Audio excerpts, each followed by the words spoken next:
The Readiness Assurance Process. In the readings, you learned about the 5 stages of the Readiness Assurance Process. In this video, I'll introduce you to the classroom experience. First, I want to show a very short clip of the team portion of the Readiness Assurance Process in a very large class. The noise and energy often surprises teachers in their first RAP test, but it's wonderful learning-focused noise and energy.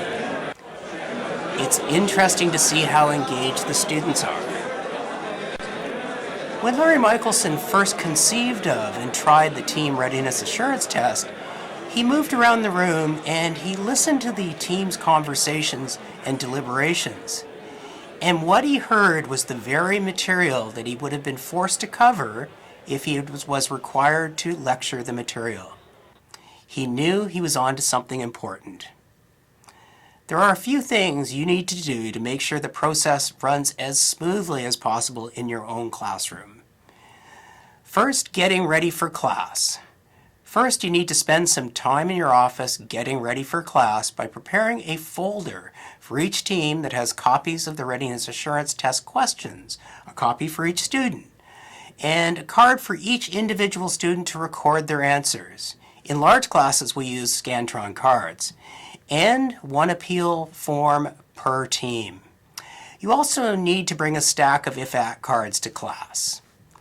The if-at cards don't go in the folders as they are exchanged for the team answer cards at the end of the individual Readiness Assurance Test and before the beginning of the Team Readiness Assurance Test. So when you arrive at class, it's time to distribute the materials. The first thing you do is lay the team folders out at the front of the class, and then you ask a representative from each team to come to the front and collect their team's folder. As this is happening, you remind the students that this is closed book and not to start until everyone is reseated, and remind students of how much time they will have to complete the individual portion of the test. Once everyone is reseated, you announce that students can start. Display a timer on the screen so students know how much time they have left. Once time is up, ask for pencils down and the team representative to collect their answer cards from all their teammates. The team representative then comes to the front of the class and exchanges the individual answer cards for one if-at scratch card. It's worth mentioning more about if-at cards. They are amazing. Students love them, teachers love them. They're like lottery scratchers. Teams need to discuss and come to consensus on which answer to scratch. There's often an exciting moment of truth when people literally hold their breath in anticipation. A scratch that reveals a right answer, a star, is met with cheers and high fives. An incorrect answer is met with sighs and groans. We use a clever decremental scoring scheme, 4 points if you get the answer right on the first scratch, 2 points if you get it right on the second scratch, 1 point if it takes 3 scratches, and 0 if you have to scratch all 4. This incentivizes students to re-engage with the question even after they may have initially gotten the answer wrong. As teams are settling back in to start the TRAP once you've distributed the if-at cards, you let them know how long they'll have for the TRAT test. Typically, we give 1 minute per question for the IRATs and 1¼ minutes for each TRAT question. Always display a timer on the screen so teams know how much time remains. Teachers often check how many teams are done, and when half the teams are done, they announce 2 more minutes.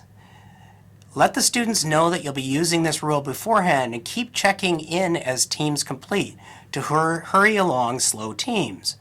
For example, I see 2 teams are now done. Remember, when half the teams are done, there'll only be 2 more minutes.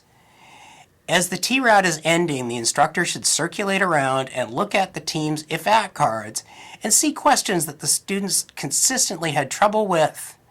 If a team scratched off all 4, indicating they didn't successfully answer the question, you can encourage them to read the appeals form in their team folder and consider appealing the question.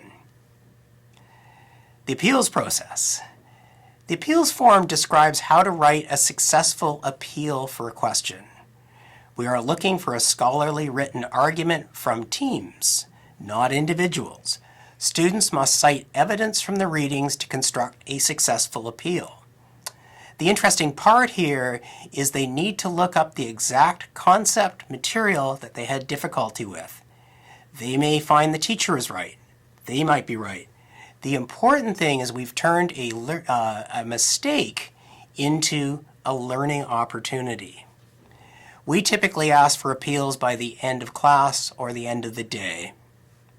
Following the appeals process, there's a mini lecture clarification. This closes out the readiness assurance process, where we discuss any topics or concepts that our students are still having difficulty with.